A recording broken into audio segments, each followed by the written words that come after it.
Hello everyone and welcome to the Safety and Compliance Center. This is Bilal Khan and here I will simplify a NEBOSH IGC course for you. I'm very confident that by the end of this session you will have much better understanding of the topic if you will interact with the exercises given in each session. In this video we are going to discuss some key concepts around the hazard and risk. We will look at the important terms and phrases like risk profiling, the risk assessment, understanding the purpose of doing a risk assessment and what makes it suitable and sufficient risk assessment. Let's start with the two key terms, the hazards and risk. A hazard is anything with the potential to cause harm. Example, a damaged electrical cable could result in electrocution to that person, which can physically harm a worker. Hazards can be physical, can be chemical, biological, ergonomic, or psychological in nature. A risk is the combination of two things, the likelihood that harm will occur and the severity of that harm if it does. As we mentioned that the electrocution could be resulted from a damaged electrical cable. So here the likelihood is electrocution and the severity will harm a person receive that may ranges from minor injuries like skin burns and can even reach to the deaths in some cases if worker is going to work on a high voltage electrical lines. Understanding both the hazards and risk is the foundation of effective risk management.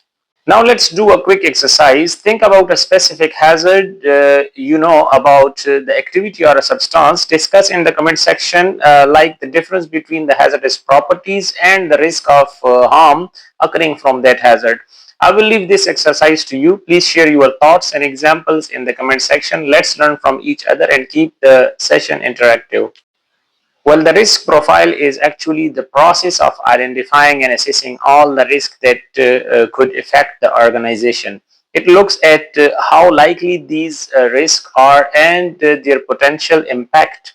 It also reviews existing controls and helps the organization to prioritize further actions needed to manage those risks effectively. The risk assessment is a formal process that helps identify preventive and protective measures by evaluating the risk from hazards. It considers how effective existing controls are and decide if the remaining risk is acceptable or need further action.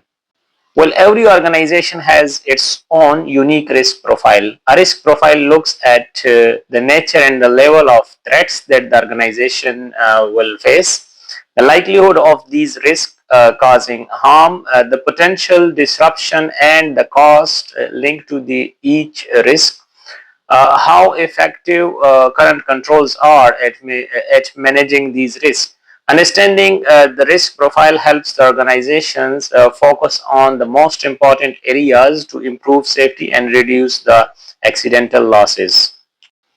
The outcome of risk profiling is to ensure that the right risks are identified and prioritized for action.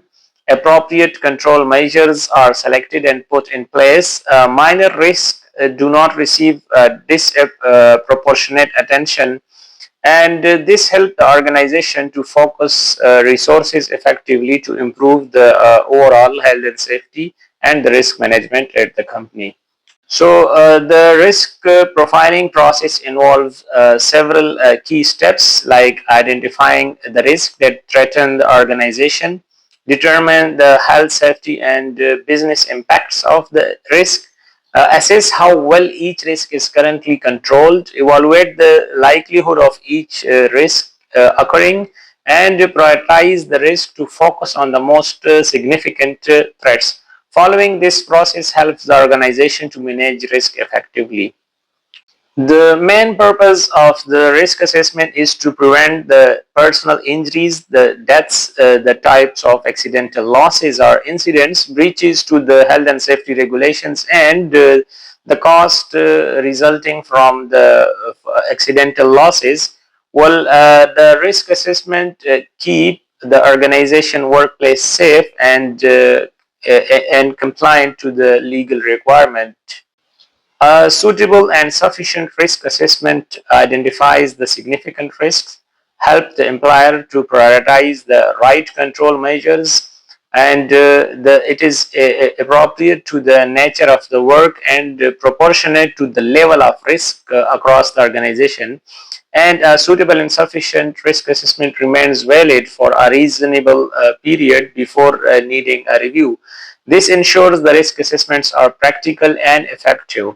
Well, by the end of this session, let's solve one exercise. Source of hazards can be internal and external to the organization. Take a moment to list all the internal or and external sources you think of. Discuss these sources in the comment section below. I would love to interact with your answers and learn from each other.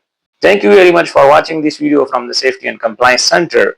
If you have any question regarding this session, please drop your questions to the comment section below. I would love to answer that. This is your channel. Like it, subscribe it for more safety contents. Stay safe, stay blessed, and goodbye.